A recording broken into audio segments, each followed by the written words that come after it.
24 hours for law enforcement in DeKalb. Authorities are looking into two unconnected officer-involved shootings Wednesday, one of which happened at Brian Bemis Toyota.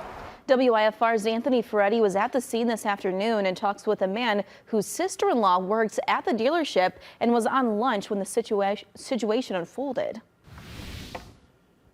Investigators say things started just before 12:30 p.m. today when the DeKalb Police Department responded to the dealership off Sycamore Road for a person who was threatening people with a knife.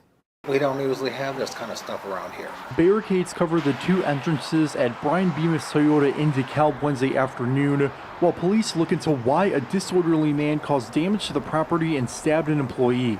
This worker was treated on scene for a non-life-threatening injury. I called him and my brother and asked him, and she said she was on lunch. Harold Drake was in the area when he found out about the stabbing. He is relieved to know his sister-in-law, who works at the dealership and was on break, is okay, but is sad to see this as a norm. In an unrelated incident earlier in the day, a DeKalb County deputy shot and killed a suspect who was holding someone hostage. We've had two things in a row pop up, and it makes you wonder. I'm used to everything is calm, cool, and everything is going smoothly. Police tried to get the suspect at Brian Bemis to drop the knife. When he refused and walked toward them, officers shot the man. We're not going to describe the use of force by our officers at this time. He was flown to a Rockford hospital for care.